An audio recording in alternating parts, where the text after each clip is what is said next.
राधा स्वामी का प्रचारक जिसने 7 वर्ष की आयु में अपना शरीर समर्पण कर दिया, आज आखिर कैसे संत रामपाल जी महाराज जी को भगवान मान लिया। आइए देखते हैं। सबसे पहले हमारे चैनल को सब्सक्राइब कर लें। 1994 में हम राधा स्वामी पंथ से जुड़े जब मैं भक्ति करी, और उसके बाद 1996 में मुझे मेरे पिताजी ने वह मतलब डोनेट कर दिया, मतलब भेंट कर दिया राधा स्वामी पंथ में प्रचारक के रूप में। तो मैंने 3-4 महीने वह प्रैक्टिस करके फिर मैं राधा स्वामी पंथ में एक प्रचारक के रूप में, एक बाल संत जिसको बोलते हैं राधा स्वामी पंथ में, तो उसका प्रचारक रहा कम से कम 2014 तक।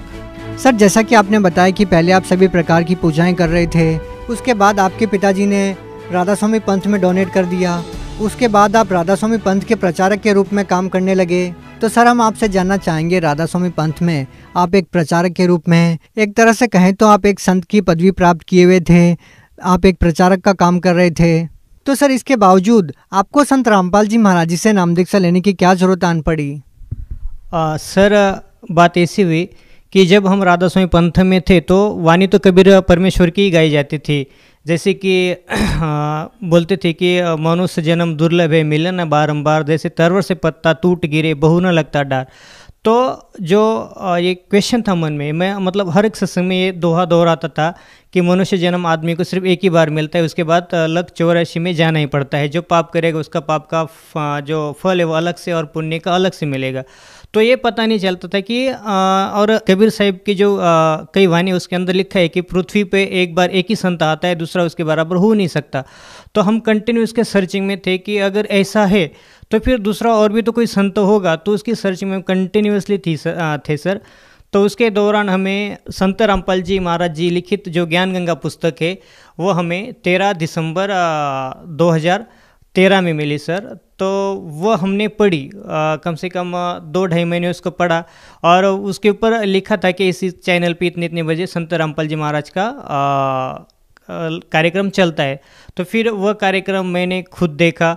देखने के बाद जब मतलब कुछ शुरू में उटपटांग सी बातें लगती थी कि जैसे कि कबीर साहब खुद भगवान है, उसके बराबर कबीर साहब ने पूरे सृष्टि की रचना करी है, तो ये थोड़े गले उतरते नहीं थे। लेकिन जब धीरे धीरे जैसे जैसे सत्संग में देखता गया, बातें सुनता गया संत रामपाल जी महाराज जी की, तो उसके दौरान मुझे पता चला कि वाकई कबीर साहब पूर्ण परमात्मा है।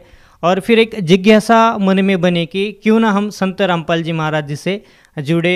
तो हमने क्या करा कि टीवी चैनल के नीचे जो पट्टी आती थी उसके ऊपर एक नंबर लिखे होते थे, तो उस नंबर पे मैंने डायल करा। तो फिर 7 फरवरी 2014 में हमने संत रामपाल जी महाराज जी से गुरु मंत्र प्राप्त किया। तो सर, जैसा कि आपने बताया कि आप पहले राधा स्वामी पंथ के प्रचारक के रूप में काम कर रहे थे और अब आपने संत रामपाल जी महाराज जी से नाम दीक्षा ले ली है, तो सर हम आपसे ये जानना चाहेंगे कि आपको संत रामपाल जी महाराज जी के ज्ञान में व राधा स्वामी पंथ के ज्ञान में क्या भिन्नता नजर आई? सबसे बड़ी भिन्नता तो ये है कि राधा स्वामी पंथ में मैं खुद प्रचारक के नाते मैं खुद लोगों को बताता था, और जो हमारे राधा स्वामी पंथ में जो गुरु थे संत ठाकुर सिंह जी महाराज, तो वो बताते कि परमात्मा निराकार है, वो बॉडीलेस, मतलब उसका कोई बॉडी नहीं है।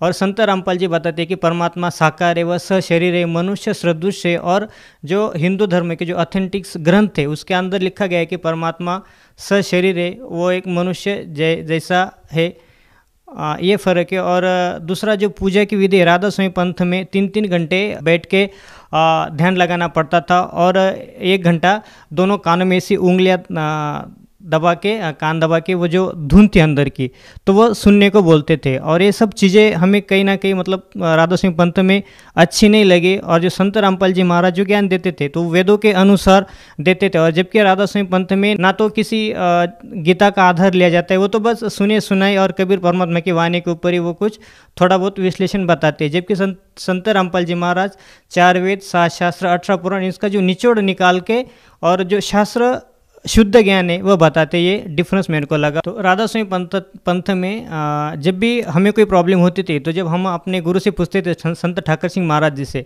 तो गुरु जी हमें ये प्रॉब्लम क्यों रही, तो वो बताते थे कि बेटा ये प्रॉब्लम पाप कर्म दंड जो है वो भोगने से ही समाप्त होता है। जबकि संत रामपाल जी महाराज और जो अपने वेद है उसके अंदर लिखा गया है कि परम संत रामपाल जी महाराज बताते हैं कि पूर्ण संत जो होता है वो पाप घोर से घोर पाप कर्मों को भी वो काट देता है, और वेद में उसका प्रमाण भी है। संत रामपाल जी महाराज वेदों के अनुसार बताते हैं कि पूर्ण परमात्मा साधक की अगर आयु कम भी हो तो वो भी अपने वो आयु भी बढ़ा देता है और घोर से घोर पाप भी वो काट देता है। सर, जैसा कि सभी लोग जानते हैं कि हिंदू धर्म में एक मान्यता है कि गुरु नहीं बदलना चाहिए, गुरु बदलना पाप है। तो सर, पहले आपने राधा स्वामी पंथ के संत ठाकर सिंह जी महाराज से आपने नाम दीक्षा ले रखी थी और अब आपने संत रामपाल जी महाराज जी को गुरु बना लिया है। तो सर, आपको कहीं ना कहीं ये नहीं लगता कि गुरु बदल के आपने कोई पाप किया?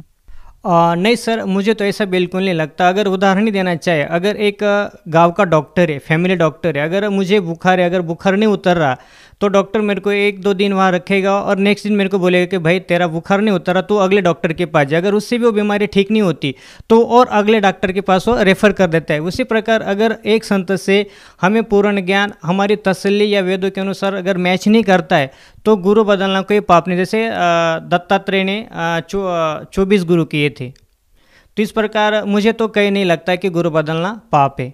तो सर, ये तो रही ज्ञान की बात, लेकिन हम आपसे ये जानना चाहेंगे सबसे पहले कि जब आपने संत रामपाल जी महाराज जी से नाम दीक्षा ली, तो क्या संत रामपाल जी महाराज जी से नाम दीक्षा लेने के बाद, उनके द्वारा दी गई भक्ति को करने के बाद, क्या आपको कोई आध्यात्मिक लाभ भी मिले? जी बिल्कुल सर, सबसे बड़ा आध्यात्मिक लाभ मोक्ष का जो मार्ग था, सिर्फ राधा स्वामी पंथ में बताया कि मोक्ष मोक्ष मोक्ष, लेकिन मोक्ष का कोई आता पता नहीं था। लेकिन संत रामपाल जी महाराज के शरण में आने से हम श्योर हो गए कि हमारा 100% मोक्ष होगा ही होगा। और दूसरा जो लाभ है कि संत रामपाल जी महाराज के शरण में आने से पहले हम मानसिक रूप से काफ़ी परेशान रहते थे और मुझे कहीं ना कहीं लगता था कि पेट में कुछ गड़बड़ है। तो मैंने बहुत सारे डॉक्टरों को दिखाया लेकिन इसका कोई इलाज ही नहीं हुआ। लेकिन जो नासिक के जो सुप्रसिद्ध डॉक्टर है, डॉक्टर प्रकाश जोशी करके, जिनकी 6-6 7-7 महीना अपॉइंट लेके भी नंबर नहीं लगता, तो मैंने वहाँ नंबर लगाया। 6 महीने बाद मेरा नंबर वहाँ आया। जब मैं गया तो उन्होंने बोला कि तुम्हारी इंडोस्कोपी करनी पड़ेगी। जब मेरी इंडोस्कोपी करी तो जो रिपोर्ट है वो बिल्कुल नॉर्मल है, उसमें कोई दिक्कत नहीं आई। फिर हमारे डॉक्टर बोले कि आपको जो मानस रोग तज्ञ है तो उनके पास आपको ले चलना चाहिए। तो फिर उसी दिन वो मेरे को उस डॉक्टर मूले करके है तो उनके पास भी लेके गए। तो मैंने कम से कम 6-7 महीने वो मानसिक रूप की जो दवाइयाँ होती है तो वो भी मैंने खाई, लेकिन वहाँ कोई किसी प्रकार का मेरे को लाभ नहीं हुआ। लेकिन जब मैंने संत रामपाल जी महाराज की शरण ग्रहण करी तो सभी जो दुख, जो व्याधि थी, जो बीमारियाँ थी, वो परमात्मा की संत रामपाल जी महाराज जी की दया से सब नष्ट हो गई। सर, मैं आज पूरी तरह स्वस्थ हूँ और किसी प्रकार का कोई शारीरिक कष्ट नहीं है। तो और सबसे बड़ा एक लाभ, आर्थिक लाभ ऐसा हुआ सर जी कि जो मल्टीनेशनल कंपनी वाईके लैबोरेटरीज करके, तो उसके लिए लोग BSc एग्री करके जो स्टूडेंट है, जो लोग हैं, तो वो तरसते उस जॉब के लिए। संत रामपाल जी महाराज की दया से मुझे आज मैं रीजनल सेल्स मैनेजर के महाराष्ट्र के पद पे उचित, तो मेरे को कंपनी सारे फैसिलिटीज़, अच्छी तनख्वाह दे रही। और जब मेरे को कोई देखता है, जब मैं किसी के साथ डील करता हूँ, तो सामने वाला मेरे को देख के हक्का बक्का रहता है कि यार तेरे को इतनी बड़ी पहुँच कैसी क्या मिल गई। ये बस संत रामपाल जी महाराज जी की दया है। जिस जॉब के लिए लोग अच्छे पढ़ाइयाँ करके, अच्छे डिग्री करके 3-3 4-4 साल भटकते, लेकिन मैंने बस एक दिन मन ही मन प्रार्थना की कि हे भगवान, मेरी भी एक हे गुरुदेव, मेरी भी एक प्रार्थना है कि मैं भी एक बार नौकरी में ट्राई करके देखूं। तो बस ऐसे ही एप्लीकेशन किया और संत रामपाल जी महाराज जी की दया से वो मेरा एप्लीकेशन पास हो गया और मैं महाराष्ट्र का पूरा कृषि का पूरा काम आज मैं देख रहा हूँ। तो एक और लाभ हुआ, मेरी माता जी को ब्रेन ट्यूमर था, तो नासिक में बहुत सारे डॉक्टरों को दिखाया, शिरडी में दिखाया। तो उसके बाद हमें धुलिया देखा। जब धुलिया वाले ने हमें सीधा पुणे हॉस्पिटल पुणे हमें रेफ़र कर दिया।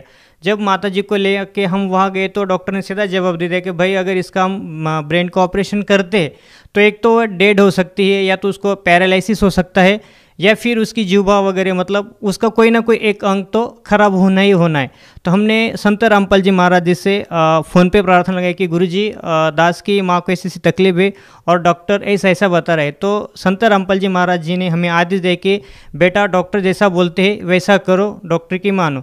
तो हमने डॉक्टर को बताया कि डॉक्टर हम श्योर है। तो डॉक्टर ने बोला कि इसको कम से कम 6-7 लाख रुपया तो खर्चा आना ही आना है और पेशेंट की कोई गारंटी नहीं है। तो हमने परमात्मा की जोत जलाई संत रामपाल जी महाराज जी के फ़ोटो के आगे और हमने कहा गुरुजी बस आपकी बेटी है, आप ही देखना।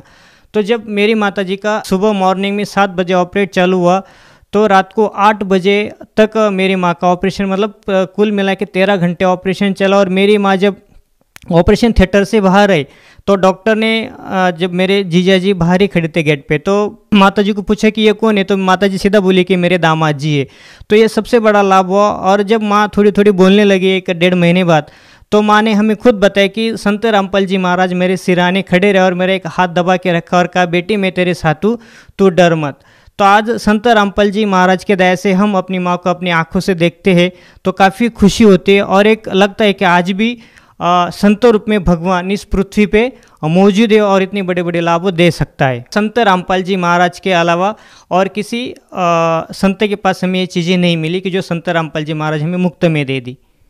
सर, जैसा कि आपने बताया कि पहले आप राधा स्वामी पंथ में एक प्रचारक के रूप में काम कर रहे थे, उसके बावजूद भी आपको कोई विशेष लाभ नहीं मिला, और उसके बाद जब आपने संत रामपाल जी महाराज जी से नाम दीक्षा ली तो आपको बहुत सारे लाभ मिले। तो सर, हम आपसे ये जानना चाहेंगे कि आज भी जो लोग राधा स्वामी पंथ में जुड़े हुए हैं उन लोगों को आप क्या संदेश देना चाहेंगे, क्या कहना चाहेंगे? हाँ, तो मैं सभी राधा स्वामी पंथ के सभी भाई बहनों से प्रार्थना करता हूँ कि मैं खुद एक राधा स्वामी का प्रचारक रहा हूँ, खुद संत ठाकुर सिंह महाराज की गोद में खिला हूँ, उनके साथ मैंने मतलब सब चीज़ें उनके साथ मैंने शेयर करी है। तो जब मैं कम से कम 16-17 साल उनके पंथ में रह के मुझे किसी प्रकार का कोई लाभ नहीं मिला, तो भाइयों आपको क्या लाभ हो सकता है? तो आओ संत रामपाल जी महाराज जी से नाम दीक्षा लेके अपना जो अनमोल जीवन है उसको सुधारो। और साक्षात भगवान के रूप में संत रामपाल जी महाराज अभी प्राइम टाइम पृथ्वी पे आए हुए हैं, तो आओ उनसे नाम दीक्षा ग्रहण करो और अपना जीवन सफल करो। सर, जो व्यक्ति संत रामपाल जी महाराज जी से नाम दीक्षा लेना चाहेगा वो उनसे नाम दीक्षा कैसे ले सकता है? संत रामपाल जी महाराज जी के प्रवचन बहुत सारे टीवी चैनलों पे आते हैं, उनके नीचे एक पट्टी चलती है, फ्लैश होती है, उसके नीचे जो नंबर कॉन्टैक्ट नंबर दिए गए उनके ऊपर कॉल करके हर एक डिस्ट्रिक्ट में, चाहे वो महाराष्ट्र हो, गुजरात हो, राजस्थान, मतलब हर एक राज्य के हर एक डिस्ट्रिक्ट में संत रामपाल जी महाराज जी के दया से नामदान सेंटर खुले हुए हैं। आप वहाँ कॉन्टैक्ट करके नाम दीक्षा प्राप्त कर सकते हैं। सर, आप महाराष्ट्र के लोगों को अपनी मराठी भाषा में क्या कहना चाहेंगे? मी सगळ्या भाविक भक्तांना मराठीत एकच प्रार्थना करतोय की मनुष्य जन्म हा परत परत मिळणार नाही आहे। कारण एक तुकाराम महाराजांचं एक अभंग आहे, नको नको मना गुंतू माया जाळी, काल आला जवळी ग्रासावा, या काळाची ही उडी पडेल बा जेव्हा, सोडविना तेव्हा माय बाप।